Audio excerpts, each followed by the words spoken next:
जय गुरुदेव, जय दक्षिण कालिका, जय बटुक भैरवनाथ. नमस्कार मित्रांनो, अध्यात्मशास्त्र या युट्यूब चॅनेलवर मी प्रवीण जाधव आपल्या सर्वांचे सहर्ष स्वागत करत आहे. मित्रांनो, आजचा आपला विषय आहे तपोबल वाढलेलं ओळखायचं कसं, ऊर्जा वाढलेली ओळखायची कशी. मित्रांनो, ह्याच्यामध्ये काही कॅटेगरी आहेत. एक दोन कॅटेगरी आपण धरू. सर्वप्रथम कच्ची कॅटेगरी, पक्की कॅटेगरी, ह्या दोन कॅटेगरी आहेत. तर एक उदाहरण देऊन सांगण्याचा प्रयत्न करतो मी. समजा तुम्ही नवीन नवीन व्यायाम चालू केला. नवीन नवीन व्यायाम चालू केल्यानंतर होतं काय, थोडासा व्यायाम केला, थोडीशी शक्ती अंकुर फुटायला लागली तुमच्या शरीरामध्ये, की तुमच्या चालण्यामध्ये बोलण्यामध्ये लगेच फरक जाणवायला चालू होतो. लोकांना तुम्हाला सुद्धा जाणवतं. लगेच थोडस कोण काय बोललं की बाया माग सारणे, ही एक त्याची खूण की तुमच्या शरीरामध्ये शक्तीला अंकुर फुटायला लागलाय. तुमच्या शरीरातली जी शक्ती आहे मुसमुस करायला लागली. लक्षात घ्या, ऊर्जा मुसमुस करायला लागली तुमच्यातली, त्याची ही खूण आहे की सळसळ करणार तुमचं रक्त. हे बघा, तुम्ही व्यायाम वगैरे जर तुम्ही थोडे दिवस केला, लगेच तुम्हाला वाटणार की कधी ह्या शक्तीचं प्रदर्शन मी करतोय, असं होतं. असं आपण बघतो समाजामध्ये सुद्धा. तुम्ही बघा, ह्याला दम दे, त्याला दम दे, मी तुझं याव करून टाकीन, मी तुझं त्याव करीन, ही एक त्याची खूण आहे, नाही का, सामान्य लोकांमध्ये. पण जो जे व्यायाम करतो, बघा तुम्ही, ते जे हिंद केसरी वगैरे जे आहेत, त्यांचे ऐकलेत का तुम्ही कधी भांडणं हाना माऱ्या, ही ऐकलंय का? कारण की ती त्यांच्या शक्तीला मोठ्या प्रमाणात असते, ज्याच्या उथळ पाणी खळखळ करतं. लक्षात घ्या, चिल्लरच छळछळ छळछळ वाजते. नोटांचा आवाज येतो का? येणारच नाही. त्या पद्धतीनं अध्यात्म मार्गात सुद्धा तसंच असतं. लक्षात घ्या, जे थोडंफार काय थातूर मातूर हे पुस्तक ती पुस्तक वाचून थोडंफार तिकडला मंत्र तिकडला मंत्र करतो आणि त्याचा डामडोल तुम्ही बघा लय असतो. थोडं का कोण काय बोललं की याव करून टाकेन, थोडं कोण काय बोललं तुझं त्याव करून टाकेन. पण जो त्यात मुरलेला असतो ना, जो त्यात मुरलेला असतो तो कधी असं बोलत नाही. लक्षात घ्या. आता तुम्ही बघा, जो तो कधी धमक्या देणार नाही, तो कधी कुणाची निंदा नालस्ती करणार नाही, तो काय नाही, तो त्याच्या ह्याच्यात राहतो. ही एक चांगल्या पद्धतीची साधना केलेल्याची खूण आहे. तर तपोबल वाढल्यानंतर काय होतं, सुरुवातीला तपोबल ज्या वेळेला कमी असतं तुमचं, त्यावेळेला तुम्ही त्याचा शो करण्याचा प्रयत्न करता. लक्षात घ्या, म्हणजे थोडस कोण काय बोललं की नाही का, तर तुम्ही एक रील बघा, एक सारख्या निघतात. देवीचा फोटो ठेवायचा आणि काहीतरी त्याच्या पाठीमाग असं काहीतरी टाकायचं की ये कर दूंगा, ओ कर दूंगा, पुस्ते तुम्हारी याद रखेंगी, असं काय काय असतं त्याच्या पाठीमागे. ती बघून हसा येतं. लक्षात घ्या, म्हणजे तुम्ही काय करता, म्हणजे हे कोणाचं काम आहे? हे कच्च्या खेळाडूंचं काम आहे. लक्षात घ्या की तुम्ही देवतेची भक्ती करता, बराबर, तुम्ही देवतेची भक्ती करताय, परंतु तुम्ही देवता प्रेझेंट कशा रूपात करताय? इतरांना भीती दाखवण्यासाठी करताय. अति मूर्खपणाचं काम आहे ते. लक्षात घ्या. म्हणजे तुम्ही बगलामुखीचं असताल, कालीचे उपासक असताल, छिन्नमस्ताचे असताल, कामाख्याचे असताल, कुठल्याही देवीचे साधक असताल, पण जर तुम्ही लोकांना भीती दाखवण्यासाठी जर का ते देवतेचं ही दाखवण्याचा प्रयत्न करत असताल, तर ही एक तुमचं अत्यंत निकृष्ट दर्जाचं तपोबल तुमचं आहे, ही त्याची खूण आहे. लक्षात घ्या. मला काय सांगायचं समजलं का तुम्हाला, की तुम्ही बघा युट्यूब इंस्टावर बघा, तुम्ही अशा रील्स भरपूर येतात की त्याच्यामध्ये असं काहीतरी भावार्थ त्याचा असा असतो की भावार्थ सांगतोय मी, त्याचा भावार्थ त्या रील्सचा असा असतो किंवा व्हिडिओचा असा असतो की माझ्या नादाला लागू नका, अन्यथा मी ह्या शक्तीचा तुमचा प्रयोग करीन. ही कमी तपोबल किंवा कच्च तपोबल असलेल्याची खूण, कच्च्या खेळाडूचं ही खूण आहे. जर तुम्ही खरंच साधक असताल आणि खरंच तुमचं तपोबल वाढलं असेल, तर तुम्ही ह्या तपोबलाचा उपयोग करून तुमच्या अंतरात असलेले जे आहेत काम, क्रोध, लोभ, मोह, मद, मत्सर, आशा, मानशा, तृष्णा, भ्रांती, भुली, वासना, हे जे काय आहेत तुमच्या शरीरात, की ज्यांनी तुम्हाला जन्मजन्मांतरी फेऱ्या घ्यायला लावल्यात, पुनरपि जननम पुनरपि मरणम, ही जी चक्रव्यूहात तुम्ही फसलाय, हे मेन शत्रूंचं तुम्ही घात करायचं सोडून हे जे पशुपाश आहेत ह्यांच्यापासून हे नष्ट करायचं सोडून तुम्ही हे करत बसता. हे म्हणजे कळ मला काय म्हणायचं भावार्थ, की जे तुमचे मूळ शत्रू आहेत, वासना, काम, क्रोध, लोभ, ह्यांना नष्ट करण्यासाठी ह्या शक्तीचा उपयोग करायचा असतो. ब्रह्मास्त्र महाविद्या, स्तंभिनी, बगलामुखी तुमचे काम, क्रोध, लोभ, मोह याच्यावर प्रयोग करण्यासाठी येते. तुम्ही स्वतःतले शत्रू पहिले नष्ट करा. लक्षात घ्या, हे तपोबलाचा उपयोग करून बाहेरचे ऑटोमॅटिक नष्ट होणार आहेत.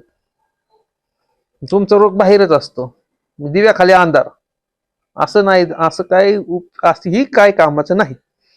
तर विषय आपला थोडा इकडे तिकडे जायला लागलाय पण कारण की का जातो त्याचं बी कारण सांगतो. कारण की मी लिहून ठेवलेलं नसतं की हे बोलायचे ते बोलायचे, डायरेक्टली मी चालू करत असतो. त्याच्यामुळे हे असं कधी कधी होतं, अंतप्रेरणेने जी येतं ती मी बोलत राहतो. आता विषय सांगतो मूळ, की तपोबल वाढल्याचं ओळखायचं कसं. तपोबल वाढल्यानंतर पहिल्यांदा तुमच्यात काम, क्रोध हे उफाळून येतं. पहिल्यांदा जसं समुद्र मंथनात विषच पहिल्यांदा बाहेर आलं होतं, तसं तुमच्या आतले दुर्गुण पहिल्यांदा बाहेर यायला चालू होतात. घरातले जे प्रॉब्लेम आहे ते पहिल्यांदा समोर यायला चालू. लक्षात घ्या, साधना केल्यानंतर लगेच नाही नष्ट होत, समजून घ्या. आधी ते पुढे येतात आणि नंतर नष्ट होतात. नंतर नष्ट होतात.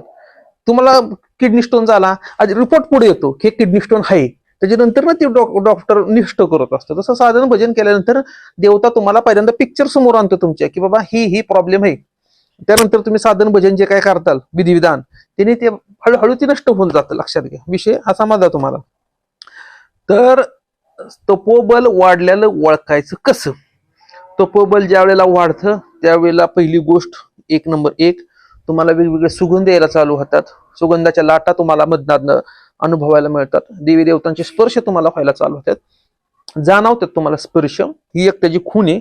सुगंध एक खूण आहे. तुम्ही साधन भजन करत असता, एखादी अदृश्य शक्ती तिथे येऊन उपस्थित झाली अशी तुम्हाला चाहूल होणं, ही एक त्याची खूण आहे.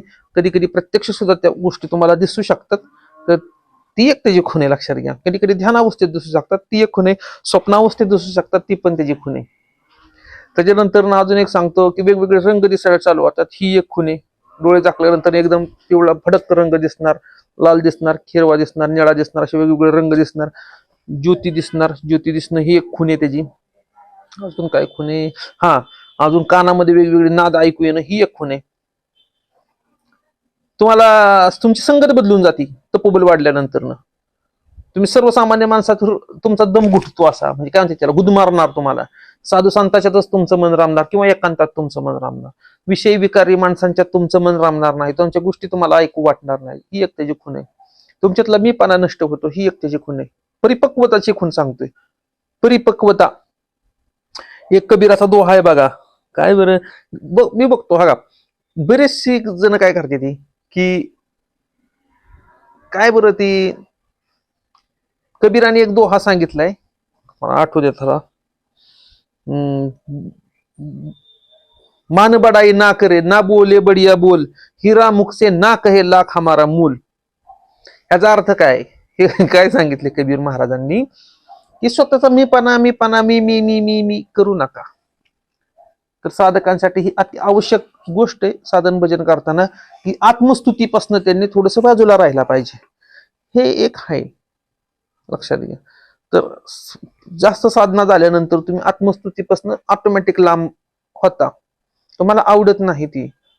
मी सांगतोय, हे जर तुम्हाला प्रमाण पाहिजे नसेल तर तुम्ही संत एकनाथ महाराजांनी सांगितलेलं चिरंजीव पद म्हणून आहे बघा, ते वाचा.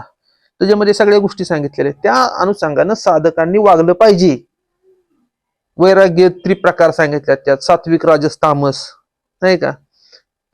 त्या अनुषंगानं तुमचं वर्तणूक पाहिजे. आता त्याच्यावर मी एक सेपरेट व्हिडिओ बनवीन चिरंजीव पदावरती, सेपरेट त्याच्यातली माहिती मी सांगण्याचा प्रयत्न करीन, कारण की साधकांसाठी आवश्यक गोष्ट आहे ती.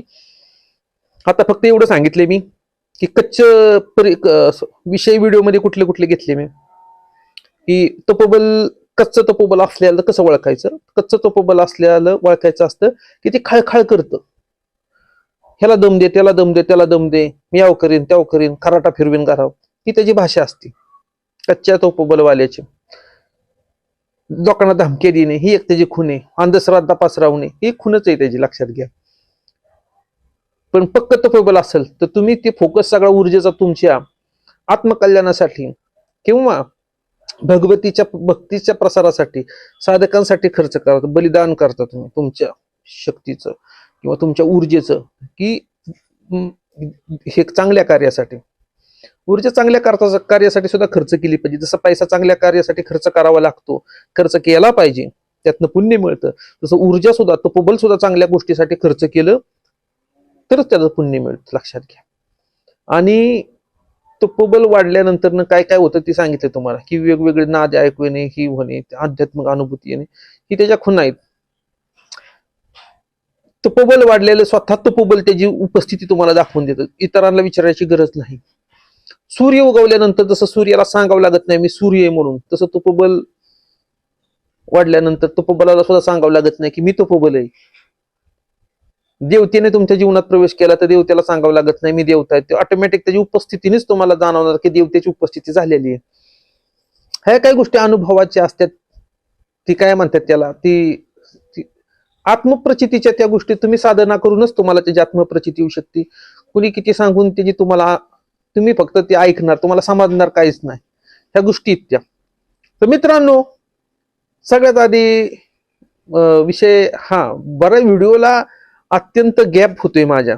असं काही माझे हितचिंतक, जे त्या दिवशी मी साताऱ्यामध्ये गेलो होतो, काशीनाथ बाबा, त्यांचं नामचं स्नेह जिव्हाळा पहिल्यापासून भरपूर आहे. काशीनाथ बाबा मला म्हणले की प्रवीण भाऊ तुम्ही माहिती चांगल्या पद्धतीने सांगताय, परंतु व्हिडिओला गॅप भरपूर होते. मी म्हणलं बाबा व्हिडिओला गॅप होतोय कारण की मला स्वतःचे साधन भजनामध्ये जास्त वेळ खर्च करतो मी, व्हिडिओला वेळ कमी मिळतो मला, त्यात स्वतःच मला बनवावं लागतं, थंबनेल स्वतः बनवावं लागतं, ते मला बनवायला पण येत नाही. मग त्यामुळं दुसऱ्याकडून बनवून घ्या, त्यात परत आणखीन वेळ जातो, ती क्रिटिकल वाटते, त्यामुळे मी थोडंसं दुर्लक्ष माझं झालंय. तर त्यांनी मला सांगितले, एक म्हणजे वडीलकीच्या नात्याने, माझ्यापेक्षा वयाने अनुभवानी पण ते जास्त आहेत, फक्त आमच्या भक्ती मार्गात फरक आहे. फरक म्हणजे आम्ही देवीचेच उपासक आहे, परंतु मी कौलाचार मार्गातनं, ते त्यांचा वेगळ्या, त्यांचा नाथपंथ असेल किंवा कुठला जे काय असेल ते त्या पद्धतीत नाही, दक्षिणाचार, आणि आमचं थोडासा, आम्ही थोडं बलिप्रथेनं असतं आमचं. तर ते फरक फक्त एवढाच, पण विचार तर आमचे मिळते जुळते आहेत. माणूस आणि त्यांचे सुद्धा विचार मला अत्यंत पटतात. मी पहिल्यापासून त्यांचे व्हिडिओ बघत आलो होतो. सत्यनिष्ठ माणूस वाटतो, त्यामुळे कुठेतरी मनामध्ये आदर वाटतो. आता तुम्ही म्हणताल की पहिल्यांदाच आम्ही बघतोय की ह्या मार्गामध्ये कुणी कुणाची स्तुती करतोय, कुणी कुणाला चांगलं म्हणतं, हे लक्षात घ्या की असं आहे बरं का, की शक्तपंथामध्ये एकमेकांना चांगलं म्हणणारे सुद्धा माणसं आहेत. आणि माझं असं मत आहे की जे चांगले त्याला चांगलं म्हणलं पाहिजे. सत्यनिष्ठ माणूस वाटतो आणि प्रामाणिक वाटतो, निखळ भक्ती वाटते. आणि समाजात कुठंतरी त्यांच्या कार्यामुळं, माझ्या कार्यामुळे, त्यांच्या कार्यामुळं, की अजूनही काय असतील, अजूनही आहेत, भरपूर आहेत, की प्रत्येक जणच त्या माध्यमातून हिंदू सनातन धर्मासाठी कार्य करतोय. त्या अनुषंगानं कुठंतरी हिंदू धर्म कन्वर्ट होण्याचं जे लोकांचं प्रमाण आहे त्याला कुठंतरी एक थोडाफार आळा बसतोय, पायबंद बसतोय. ही एक गोष्ट, ह्या सर्व जे काय अध्यात्म मार्गात जे काही कार्यरत आहेत, महाराज असतील, नाथपंथी असतील, आराध्य असतील, जोगते असतील, कुणी असतील नाही का, ज्योतिषी असतील, मी म्हणतो कुणीही असू द्या, जो देवाचं नाव घेतो, देवाच्या भक्तीचा प्रसार करतो, चरणामध्ये देवाची सांगतो, लोकांना भक्ती मार्गाला लावतो, तो ते सर्व पूजनीयच आहेत, आपल्याला आदरणीयच आहेत. कारण की कुठेतरी सनातन धर्मासाठी त्यांचं कार्य आहे आणि लोकांना धर्मजागृती व्हावी हे त्यांचं महत्वाचं उद्देश आहे, त्यांना पुण्य आहे त्याच्या माध्यमातून. तर मी सांगितलेली माहिती जर तुम्हाला आवडली असेल, तुम्ही माझ्या चॅनलला लाईक करा, शेअर करा, सबस्क्राईब करा. माझ्याशी जर संपर्क करायचा असेल तुम्हाला तर माझा व्हॉट्सअपचा नंबर 86 68 27 70 78 व्हॉट्सअपचा नंबर आहे, त्यावरती तुम्ही मला व्हॉट्सअपला मेसेज करू शकता. धन्यवाद.